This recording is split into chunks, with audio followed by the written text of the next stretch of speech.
Hi everyone, this is Viraj and I would like to explain to you all the concepts which are involved in compilers subject. So this subject is there for many of the engineering colleges across the globe, and it's a pretty complex subject. And since I have an expertise over this subject, I would like to explain all the knowledge that I have in this subject. Just a brief about myself, I have done masters in engineering and information technology, and I have got the expertise over the compilers. So let's try to begin the discussion with the compilers. So just to start off with compiler subject, the very first question that comes to our mind is, what's a compiler? Right? So compiler is a program that reads one program in a source language and translates it into an equivalent target language. That means compiler is a guy who converts a high level language, which is C, C++, Java, Python. So all these languages needs to be converted into what computers can understand, because computers can only understand bits and bytes. Computer is not able to understand your high level language. So you need someone who converts the high level language into what computers can understand, right? And that's what a compiler is. A compiler is a guy that reads a program in a source language and translates it into an equivalent target language. So I have a source program which is written in a high level language. Then I have a compiler which converts my source program into my target program. Okay. So compiler is a program that reads a program written in one language. Let's consider that it's the source language, and it translates it into an equivalent program in another language. That's the target language. Okay. So compiler reports to the user the presence of errors, if any, in the source program. When we write a program in C or a C++ language, we need someone to tell us whether what we have written has any errors into it, right?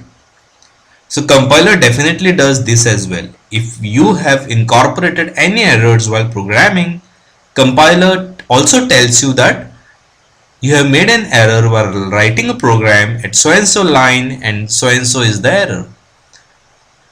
So it's a tool that helps us in also finding the issues that we have introduced while programming.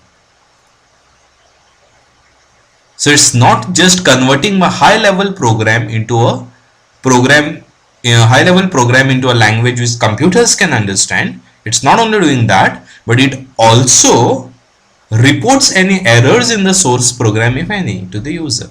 So that user can rectify those errors and it can recompile the code. Okay. So why do we need compilers? That is the question that definitely might have come to your minds. With machine language, we must communicate directly with the computer in terms of bits, registers, which are very primitive machine operations, because computers can only understand bits and bytes. So if you want one task to be executed from the computer, you need to write program in bits and bytes. But just imagine what would have been your life if you would have written programs in bits and bytes. It would have been very complicated. Suppose you had to write one program to add two numbers, and if you are writing that program in bits and bytes, it's very difficult, believe me. Hence the high level languages came in, like language like C, it's very easy to write a program in C language to add two numbers. And everyone might be definitely believing to this, right? You might write a program in C, you might write a program in C++, also you might write a program in Java. Adding two numbers is a very, very easy task. Okay, so this is one answer to your question, why do we need compilers? Because since we have a compiler, we can write the program to perform a task in a very, very simple language. I can add two numbers using Java in a very, very simple way. It's very simple to write a Java program to add two numbers, right? But if I had to add two numbers using machine level language in terms of bits and bytes, it would have been very difficult for us. So one of the reason of having compilers is it eases your task. Instead of writing program in bits and bytes, now you are writing program in high level language. Okay. The second reason why we need compiler is, since a machine language program is nothing more than just a sequence of zeros and ones programming, a complex algorithm in such a language is terribly tedious. It's very, very tedious to write a complex algorithm in machine level language which is just zeros and ones. Very, very difficult. So to overcome these difficulties, high level languages were developed, which allows the programmer to express the algorithms in a more natural notation that avoids many of the details of how a specific computer functions. So we need not have to care about how a computer functions. What is a task? A task is to add two numbers. So we have to just focus on adding two numbers and write a high level Java program, for example, to add two numbers. So it's very, very easy to write a Java program to add two numbers. We have to just focus on the task at hand and write a high level program to perform that task. That's it. We need not even have to think how computer is going to execute this program. Let's hand it over to compiler. Let compiler take the complexity of converting my high level program into machine level program. Okay. So to translate this high level language into a machine language, we need a compiler. I repeat, to translate this high level language into a machine language, we need a compiler.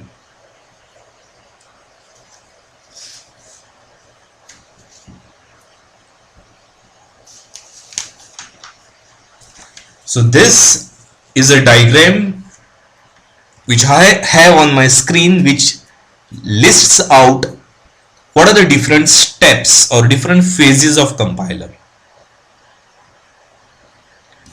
At the topmost point I have a source program. At the bottommost point I have a target program. So what does the compiler do? Compiler converts source program into target program. Right? Compiler converts source program into a target program. And it's not a single step to convert source program into target program, but it is made up of series of steps.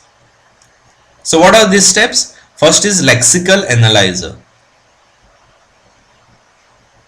Second is syntax analyzer. Next is semantic analyzer. Next is intermediate code generator. The next is code optimizer. And the last is code generator. So just to brief about all these phases which are over here, lexical analyzer is a guy who reads the source program and converts it into series of tokens. Syntax analyzer checks whether the syntax of the program that you have written is correct or not. Each language, each high level language have a particular syntax defined. For example, in case of C, After every programming statement, you need to end it with a semicolon. So that's the syntax of the language. So syntax analyzer checks whether all the rules of the language are satisfied.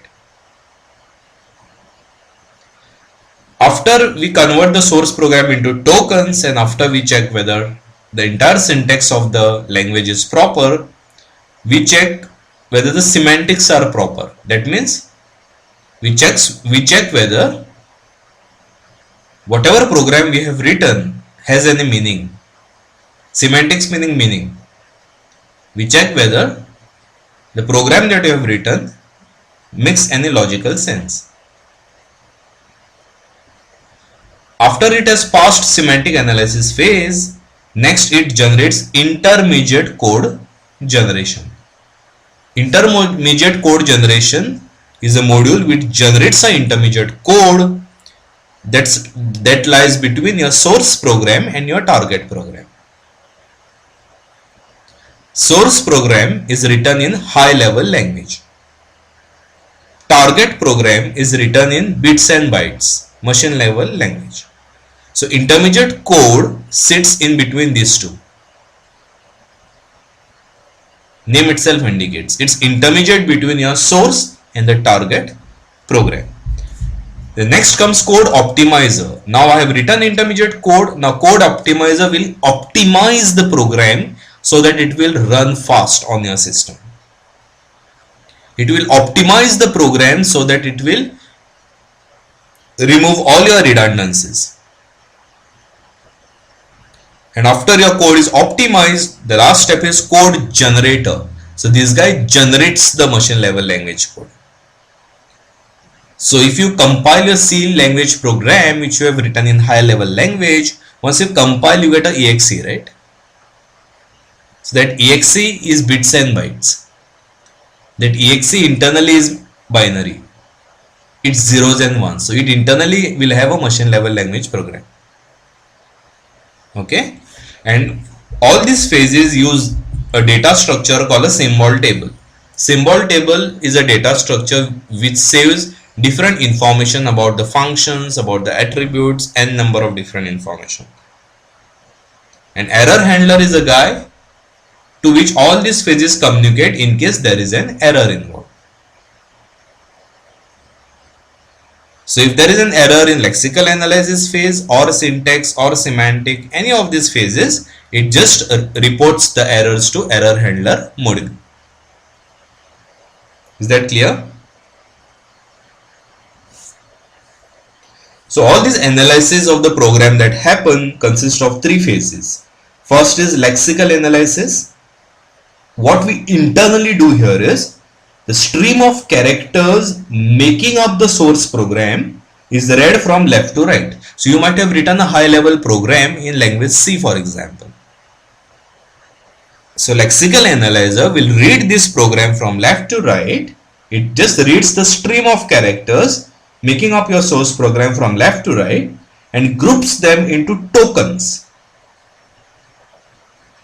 that are sequence of characters having a collective meaning. Token is a sequence of characters which is having a collective meaning. Okay, so these are main important three phases: lexical, syntax, and semantic. So let's get deep into this. First is lexical analysis. So as I have said, lexical analysis just reads the stream of characters making up your source program from left to right and groups them into token. Now what is a token? Token is a sequence of characters that is having a collective meaning. For the users who know C programming language, if you type for, F-O-R, now this for is made up of three characters, F, O and R. So all these three characters together is having a collective meaning for. Correct? There is a for loop in C language. So all these three characters combined together will make a token called for. Okay. So in this example that I have on my screen, This is a statement in high level language in which what do I say? A is equal to B plus C multiplied by 90. So this is my high level language statement. Okay. So lexical analysis will go through this and it will identify tokens. So on the right hand side I have a table which is the output of lexical analysis. So what is the input to lexical analysis? Input to lexical analysis is this statement, which is a high level language statement. When you write any program, you write A is equal to B plus C into 90. So this is the input to your lexical analyzer, and output of lexical analyzer are set of tokens. So what are these tokens? Now this A in this statement is belonging to a category of identifier.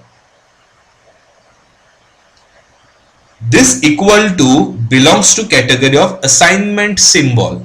I execute this entire right hand side and I assign it to A. So equal to is an assignment symbol. Next is B. What is B? B is again an identifier, exactly the same how A is. Then I have plus. What is the category to which plus belongs? It's a plus sign. Next is C. C is again an identifier, just like how A and B were identifiers. Next I have multiply, which is a multiplication sign. Next I have 90, which is a number. So is it clear to everyone now what lexical analysis does? Lexical analysis reads your source program from left to right and identifies tokens. Now what is a token? Token is an entity. Token is a sequence of characters which have a collective meaning. When sequence of characters are combined together, if the collection have a collective meaning, then it groups them into a token. So in this example, very simple example which I have on my screen, A is equal to B plus C into 90. A is an identifier. Equal to is an assignment symbol. B is a identifier. Plus is a plus sign. C is an identifier. Multiply is a multiplication sign. And 90 is a number. So lexical analysis, just remember guys that it just converts your high level program into set of tokens. Simple. It just converts your high level language statement into set of tokens. Done. That's it. The next phase is syntax analysis. So to your lexical analysis, what is the input? To your lexical analysis, input was your source program. And output of lexical analysis were a set of tokens. Right? To lexical analysis, input was source program and output were tokens. The next phase of compiler is syntax analysis. So syntax analysis is the second phase wherein we need to understand what exactly this guy do. Right?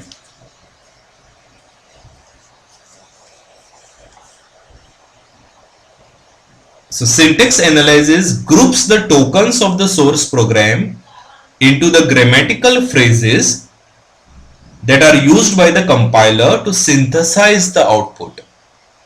I repeat, syntax analysis groups the tokens. Now from where do we get tokens? We get tokens from lexical analysis.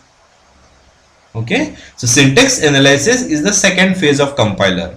So what syntax analysis does? It groups the tokens of the source program into a grammatical phrases that are used by the compiler to synthesize the output, to generate the output.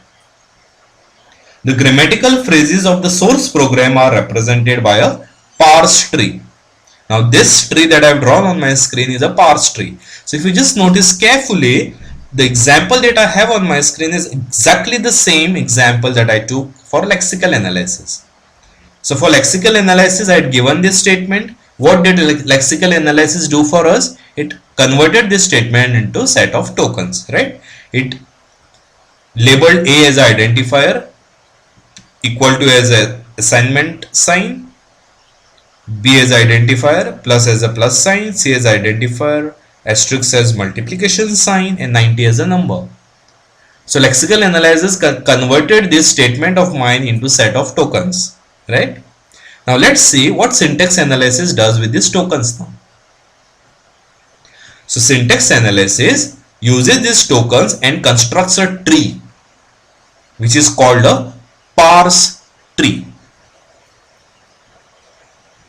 Okay, so syntax analysis creates a parse tree. Now I'll explain to you all how exactly this parse tree has been constructed here.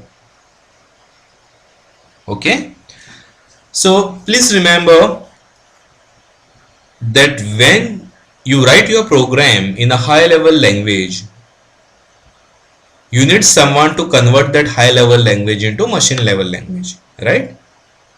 And who is that someone who converts high level language into machine level language? It's the compiler. So compiler converts your high level language into your machine level language, right? So how will compiler know how to convert your machine level, how to convert your high level language into machine level language? How will compiler know whether you have made mistakes while writing a program? Right? Compiler needs to know that you have made mistakes while writing your high level program. And how will it know? In order for compiler to know that you have made mistakes in writing a program, each language, each high level language have a rules associated with it. Just like in order to achieve some task we have a set of rules, compiler also need to have a set of rules defined for each of the languages. Okay, so now to understand this high level statement, A is equal to B plus C into 90, in order to understand this statement, I need to write set of rules now. Because only using this set of rules, compiler can understand what you have written. I repeat, only using the rules, compiler can understand what you have written. Also, compiler can throw an error if you have not written a statement in a proper syntax. So that's why you need to write a set of rules. So now let's discuss this set of rules here. The first rule that I have is an assignment statement. Now what is the assignment statement in this expression? Equal to. Okay, so I need to write a rule which explains to the compiler what an assignment statement is. So the first grammatical rule which I have defined is assignment statement, which says I have an expression on the right hand side, evaluate that expression, and the value of that expression you assign it to an identifier which is on the left hand side. I repeat, evaluate the expression which is on the right hand side. Whatever is the value of that expression, assign value of that expression to identifier which is on the left hand side of the expression. Clear? That's it. Simple. So assignment statement is a rule which explains to the compiler that please evaluate what's on the right hand side of equal to sign, and whatever is the answer of that expression, assign it to the left hand side of the equal to sign. Okay, so in this example, if I map this rule here, it tells the compiler that please evaluate B plus C multiplied by 90, and whatever is the answer of that entire expression, assign that answer to A. Simple. The next rule that I have defined here says what an expression is. So it explains to the compiler what this expression is. So it tells the compiler that expression means it is either expression plus expression or expression multiplied by expression, or open bracket expression and a close bracket, or expression is itself an identifier, or expression is itself a number. So if we correlate this rule to this, let's say how to understand this. Now this is a number, right? So it says this number is again an expression.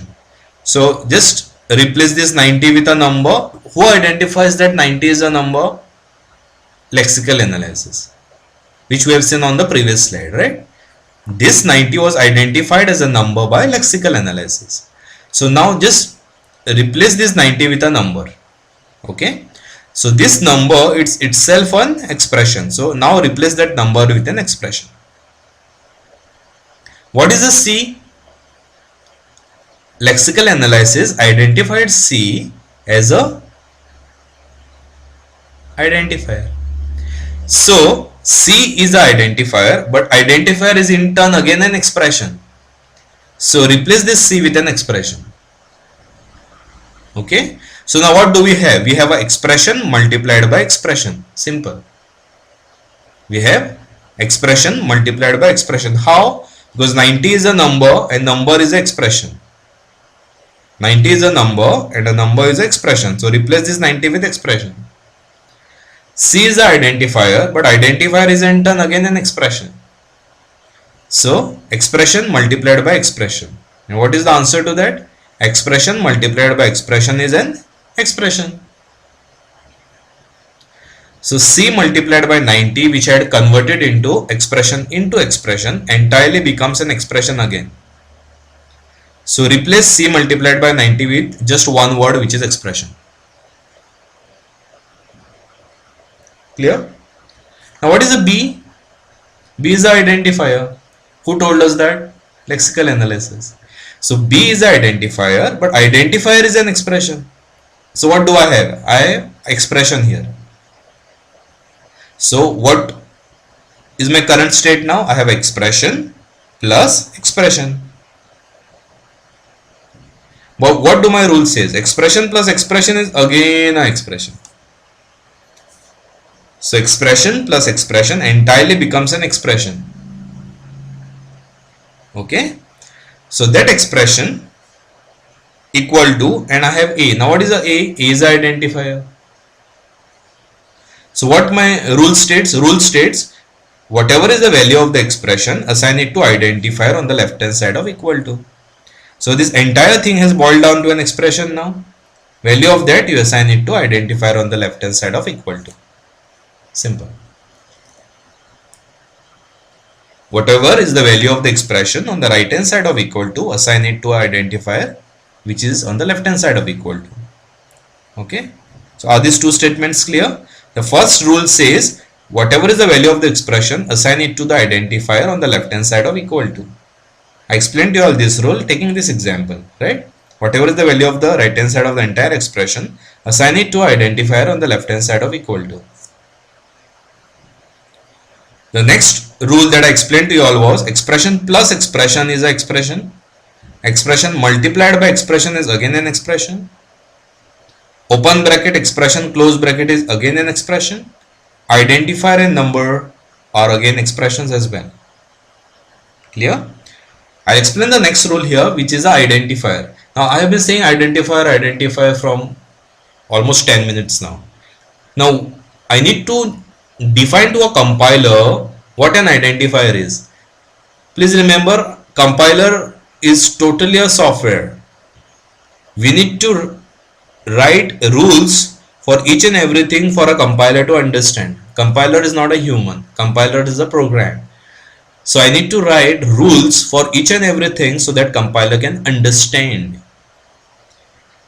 So when I say so and so is an identifier, I need to write a rule to a compiler so that it can know what an identifier is. Alright. So identifier is a letter,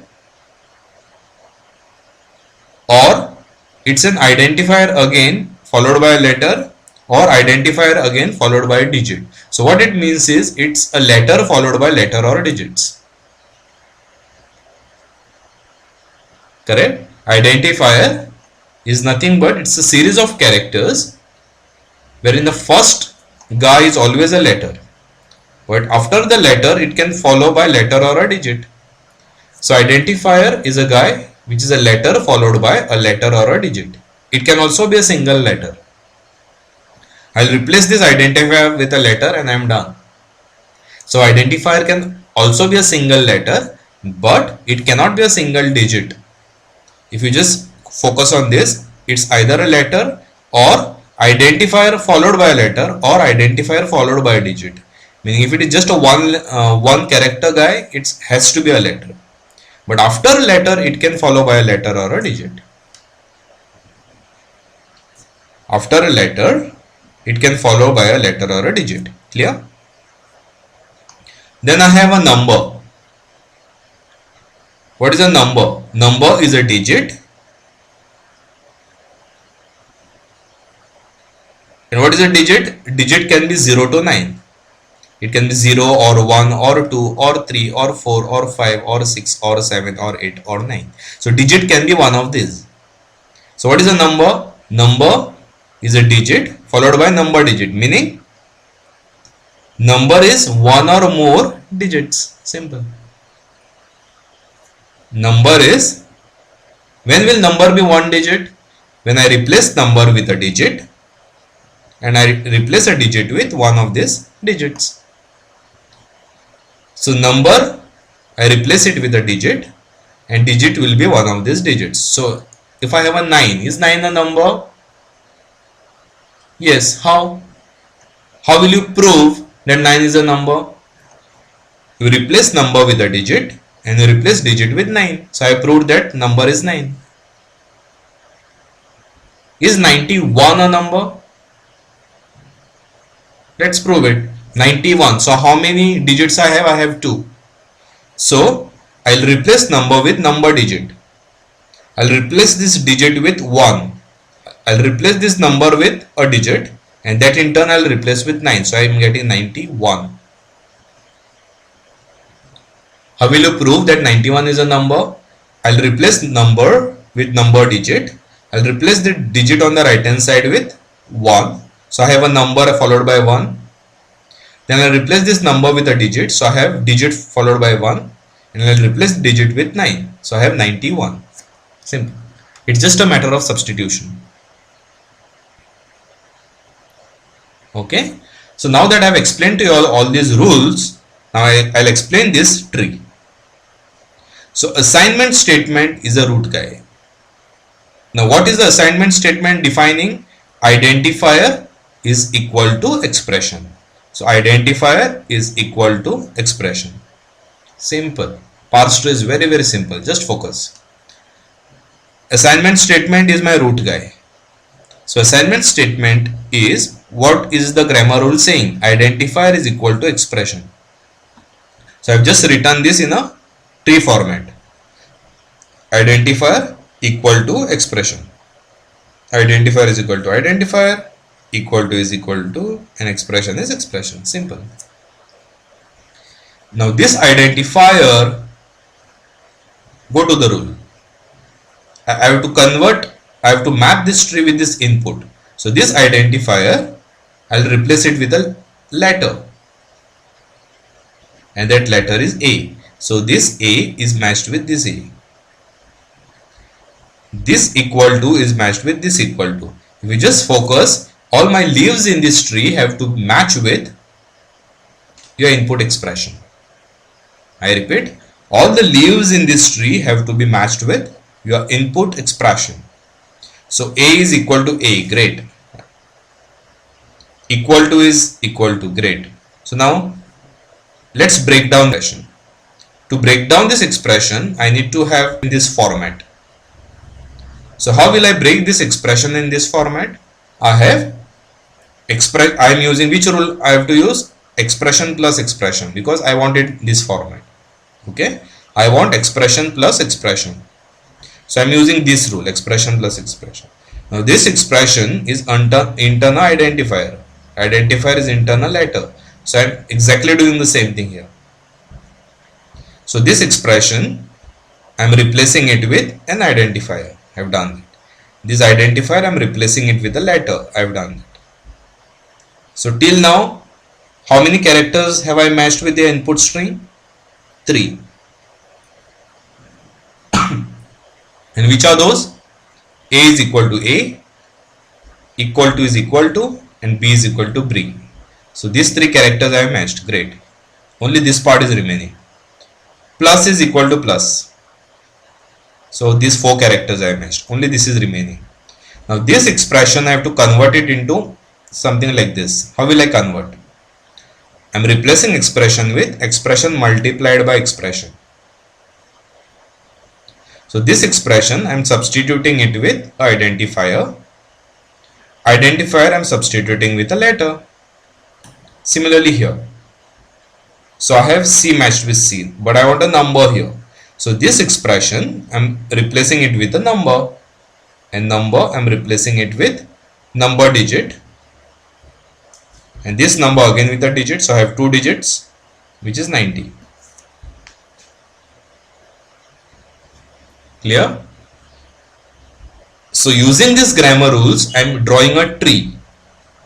Please remember what is your target tree needs to be. So these are the set of rules which are defined in a programming language, and this is the statement that I am expecting it to be. So always draw a tree so that all the leaf nodes in the tree have to match with this input statement. So what are the leaf nodes in this tree? A equal to B plus C multiplied by 90. So all these leaf nodes in the tree are exactly matching this input statement. So your task is to draw this tree so that all the leaf nodes have to match with your input expression. Order has to be maintained. So how do I do that? It's very simple. I have the rules given to me ready-made. So let's draw a tree. Assignment statement I'm using this is identifier equal to expression. So this identifier I'm replacing it with a letter, which is A. So I have A. Next is equal to, now this entire thing is an expression. So how will I convert this expression so that leaf nodes are my terms in this particular format? How will I do that? Very simple. This expression, I can replace this expression with expression plus expression, and this expression I can replace with expression multiplied by expression. Simple. I'll replace this expression with expression plus expression, and I'll replace this expression with expression multiplied by expression. So use the rules in that particular order. You are done. So I'm replacing this expression with expression plus expression, and this expression I'm replacing it with identifier, and that's it. Then I have a plus sign. This expression I'm replacing it with expression multiplied by expression. So this expression I'm replacing it with identifier, which is a letter, and this expression I'm replacing it with a number, which is 90. Simple.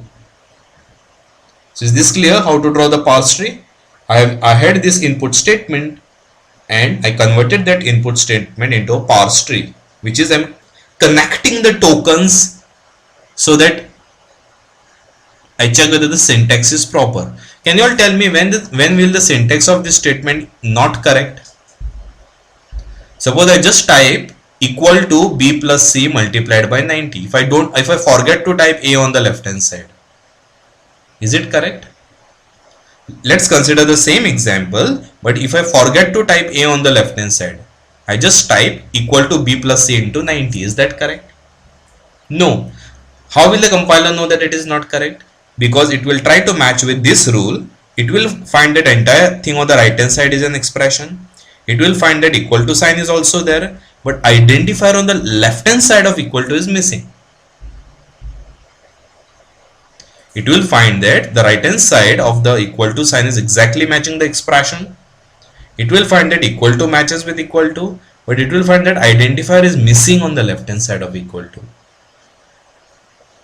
That's when compiler will tell you that there is error in this particular line. Only when you type A on the left hand side of equal to, it will start working, because then it will match with this rule.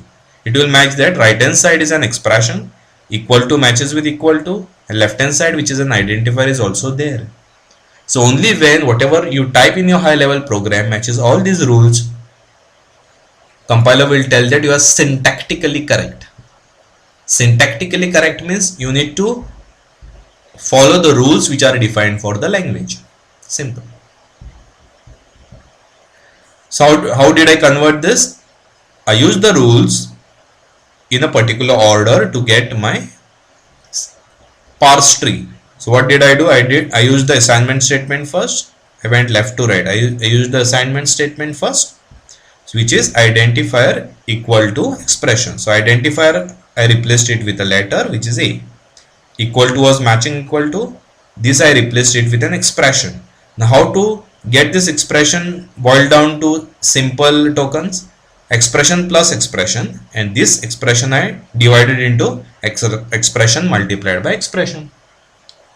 So that's what I did here. This expression I divided into expression plus expression, and this expression I divided into an identifier, which in turn was a letter. This expression I divided into expression multiplied by expression, so that I can match this format. So this expression I divided into, I replaced it into identifier, which was C, and this I replaced it with number, which is 90. Clear?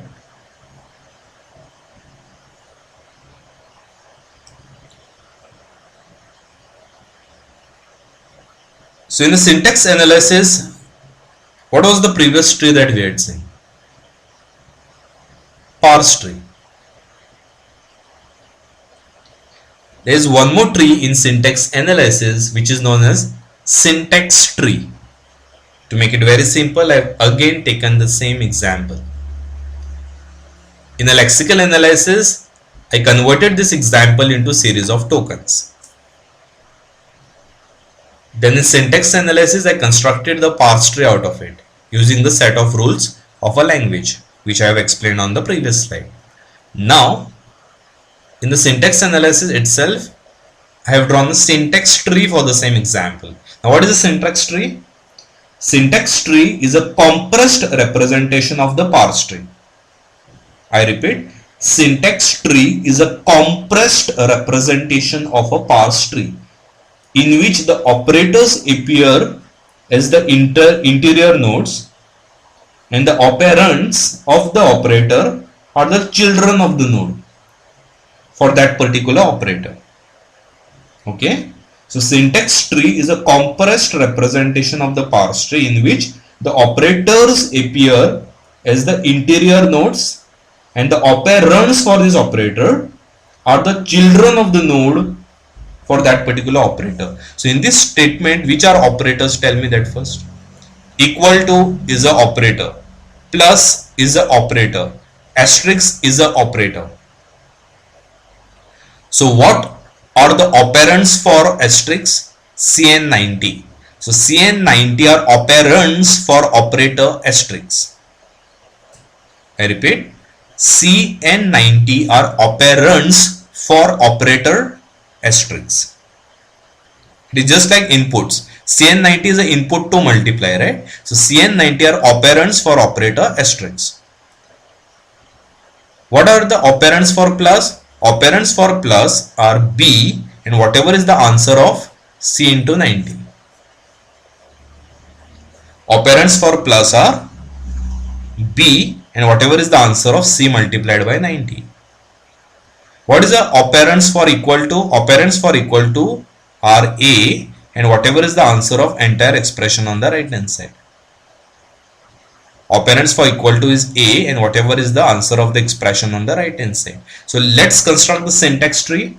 Syntax tree, how did I define it? Syntax tree is a tree where operator appear as internal nodes. So what are the operators here? Equal to, plus and multiply. So I need to assure that operators are my interior nodes. Interior node is a node which is not a leaf node. Simple. So my operators have to be interior nodes. So equal to is an interior node, plus is an interior node, multiply is the interior node. So I made sure that all my operator nodes are interior nodes, meaning those are not leaf nodes. And syntax tree says operands for these operators are the children of the node for that operator.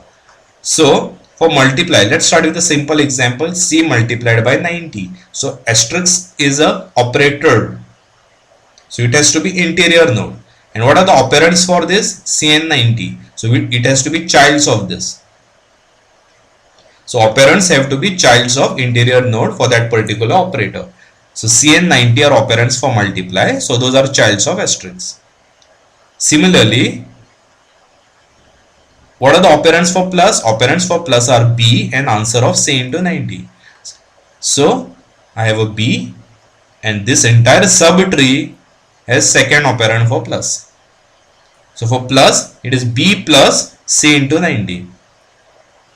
I repeat, plus is, what is this? B plus C into 90. And what about equal to? A equal to this entire thing. Understood? C into 90. You get the result out of it. B plus C into 90. You get the result of this entire thing. Entire thing you assign it to A. I repeat, C into 90. You multiply it here. Then B plus C into 90. Then B plus C into 90 is the entire result you will be getting. Assign that to A. Clear? So this is what a syntax tree is. The next phase of the compiler is semantic analysis. Again, I have taken a very same example. A is equal to B plus C into 90. So just to summarize, in lexical analysis, we converted this input statement into set of tokens. In syntax analysis, we constructed a parse tree out of it. Then we also constructed a syntax tree out of it. The next phase is semantic analysis. In semantic analysis, we are trying to understand the meaning of the statement. Okay, so this tree that I have drawn here is exactly similar to my syntax tree which I had shown on my previous slide, right? But there is only one new component that I have added, int to real. I have highlighted it. Int to real, meaning it converts integer to real. So I'll explain to you all this. So semantic analysis uses the hierarchical structure which is determined by syntax analysis phase. So syntax analysis have prepared a hierarchical structure in the form of a parse tree, in the form of a syntax tree. Everyone agrees to that? So syntax analysis on my previous slide have determined the hierarchical structure for the statement that user have given. It is also identified which are the operators and which are the operands for those operators. Okay. So important component of semantic analysis is type checking. So semantic analysis does your type checking. It checks whether the operands for that operator are in a particular type. For example, if you are multiplying two numbers and if one number is an integer, second number is a float, then answer to that is a float, right? So who will do this conversion? Compiler have to do that. So semantic analysis will do that comparison conversion for you. Suppose I multiply 2 multiplied by 13.5, then answer that you get, okay, have to be floating. Or let's take another example. 2 multiplied by 2.5 is, again you are getting 5.0, but suppose 2 multiplied by 2.25. Suppose you multiplied 2.25 multiplied by 2. The answer that you get is 4.5, which is again a float. So you need someone to convert this 2 into 2.0, so that using float multiplication you can multiply two floats, right? So semantic analysis does your type checking. It does a type checking whether the types are proper. So compiler checks that each operator that you have has the operands and that are permitted by the source language specification. So it checks, the very first step is it checks whether the operator that you are using are having operands, and if it has operands, it checks whether those are of particular types. Okay, so type checking in this particular statement reveals that multiply is applied to real C and integer 90. So 90 is an integer but C is a float. So this multiplication that will happen have to be of type float or a real. Real and float is one and the same thing. So in this example 90 is an integer but C is a real. So multiplication have to be of type real. So I need someone who will convert this 90 into real. So 90 is integer, C is real. So multiply have to be real. So I need someone who will convert this integer into real. So int to real. Okay. So this is achieved as shown in the above diagram by creating an extra node here. Now what is the extra node? Int to real is extra node, but the operator int to real that explicitly converts an integer to real. So int to real will convert this 90 into 90.0, which will be of type real. So I'm multiplying real into real, and that's it. Okay, so that's what a semantic analysis is. It is basically doing a type check. So after the syntax and semantic analysis, some compilers generate an explicit intermediate representation of the source program. So it should have two important properties. One is it should be easy to produce and it should be easy to translate into a target program.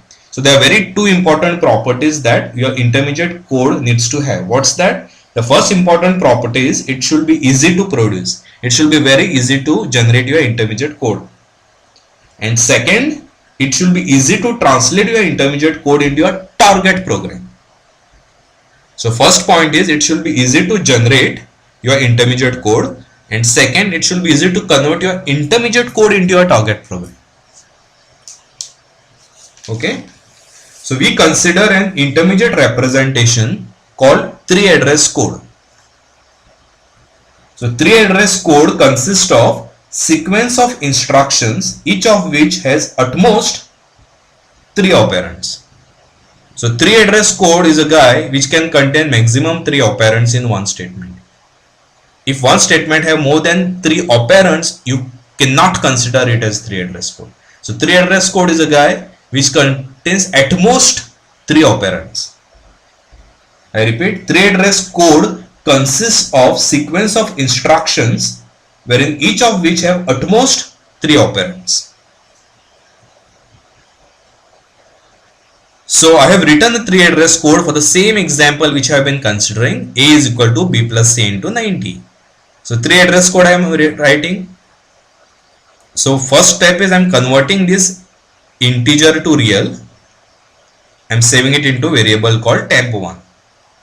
Then I am now what is a C? C is an identifier. So I am multiplying identifier with result of temp1 and I am saving this into temp2. Now what will be the answer saved in temp2? It will be C into 90. The very first step is I convert this 90 into real and I save it into temp1. Then I multiply identifier into the answer which is saved in temp1. So after multiplying I save that answer in temp2. So temp2 is exactly having answer of C multiplied by 90. Then I am adding identifier B plus whatever is the answer saved in temp2, because B plus I want C into 90. So where is C into 90 saved? temp2. So I am doing B plus C into 90. So B plus C into 90. And I am saving that answer into temp3. Now what is the final statement? A is equal to answer of the entire thing. So where is the answer of entire thing saved? temp3. So whatever is in temp3 I am assigning it to identifier A. Simple. I'll explain to you all this again. Tree address code is a guy who can contain at most 3 operands. So in this statement 1, 2, 3, 3 operands. In this 1, 2, 3, 3 operands. In this 1 and 2, 2 operands. In this 1 and 2, 2 operands. So at most maximum you can have 3 operands in one statement. That is what a tree address code is. So I have converted this statement into a tree address code. Now let's see how I have written that. I converted integer 90 into real with the help of this. Now where is the answer saved? Answer is saved in temp1. So temp1 will contain real form of integer 90. Then I multiply C with 90. So I multiply C with whatever is the real conversion of 90. So C into 90, I am saving that into temp2. So temp2 contains C into 90. Then I want to add B with whatever is the answer of C into 90. So I am adding B, which is identifier, with C into 90 and saving it into temp3. So what is the temp3 contents? Temp3 contents are B plus C into 90. That I am saving it into A. Simple. Thus, when generating these instructions, the compiler has to decide on the order in which the operations are to be done. That is very important. Order is very important here, because first I have to convert 90 into real, then I have to multiply C into 90, and then I have to do B plus C into 90. So this order is important. So if you just focus carefully, I have done it in steps. First I converted 90 into real, then I multiplied C into 90, then I added B plus this answer, and the entire answer I have assigned it to A. So the steps are very important. If I jumble up these steps, answer will be something different. So you have to follow the steps properly.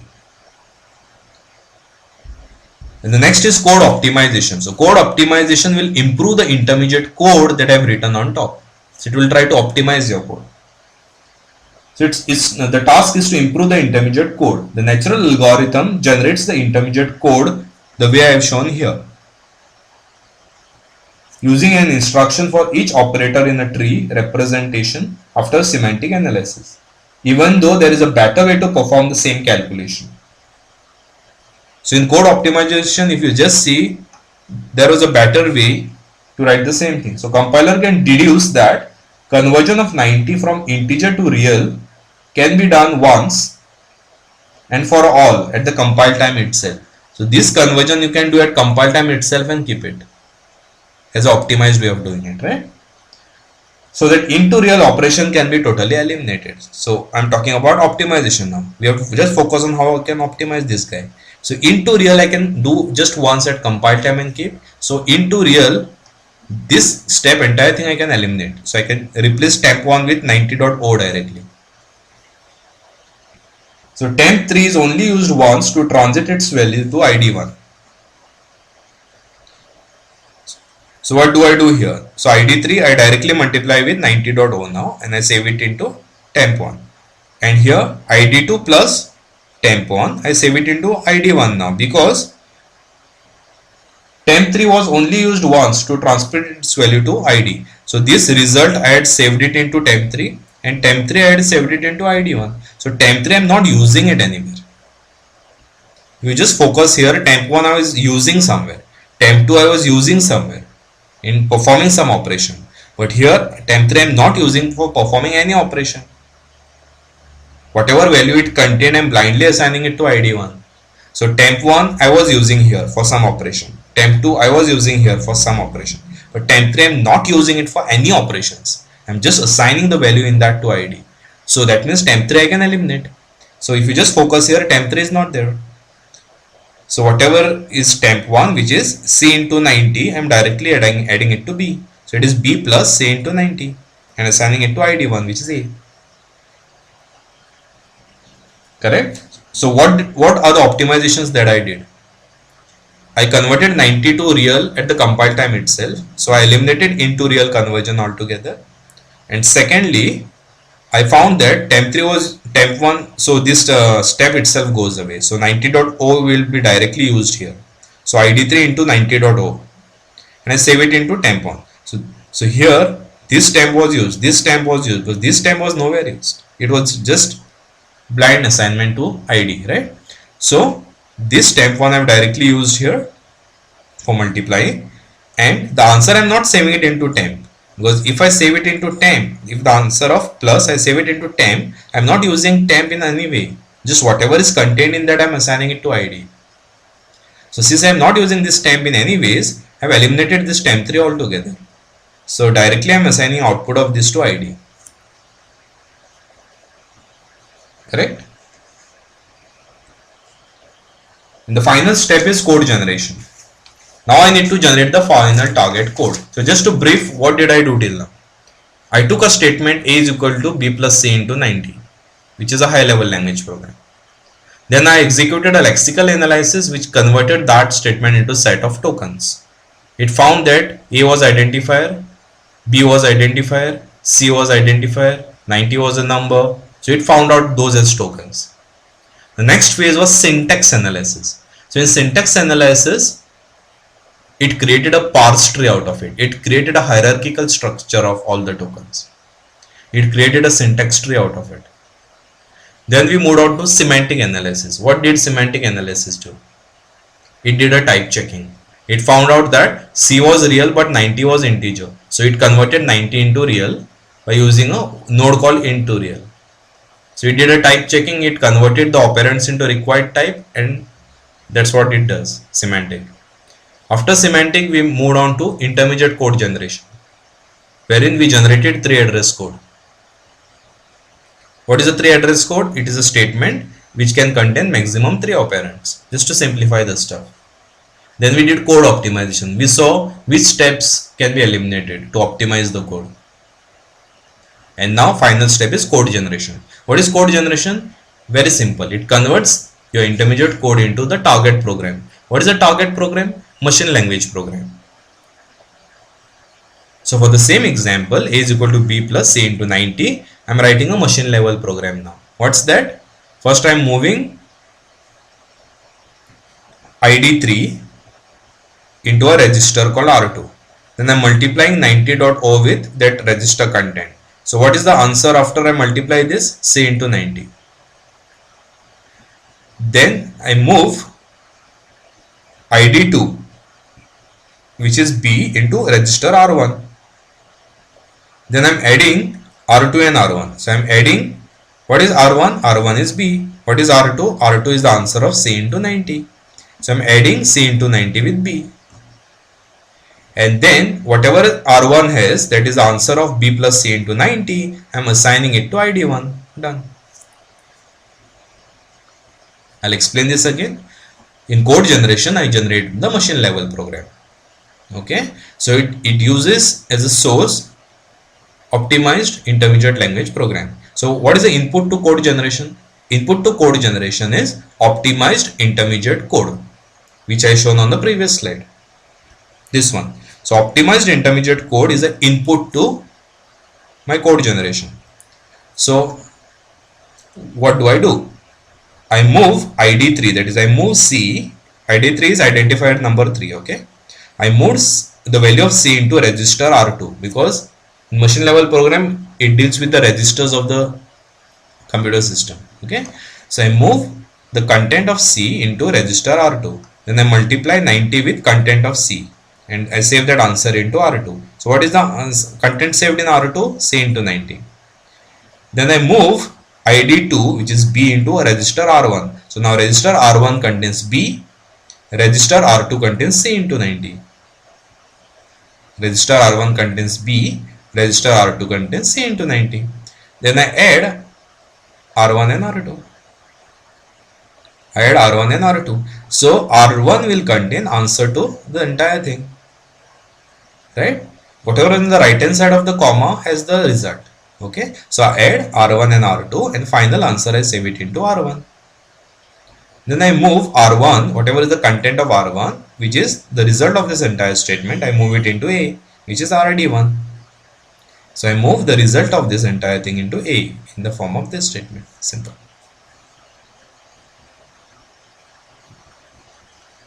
So that's what the machine code does for me. Right?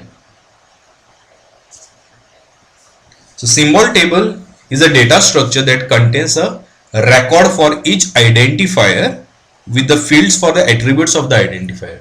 So in a simple word, symbol table will just contain all the identifiers in your program and just all the information related to those identifiers. That's it. It will just contains all identifier in your program and all the information related to those identifiers. And what error detection and reporting does? After detecting an error, a phase must somehow deal with that errors so that compilation can proceed and it allows you to detect other errors in the program. It should not happen that your compiler just tells you the very first error in the program and come out. It will be good if compiler tells you all the errors which are there in your program, so that you can fix them and just compile it once in the second step.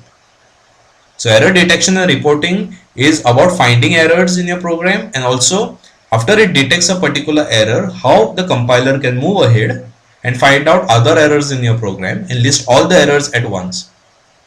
So it will help you out. Okay.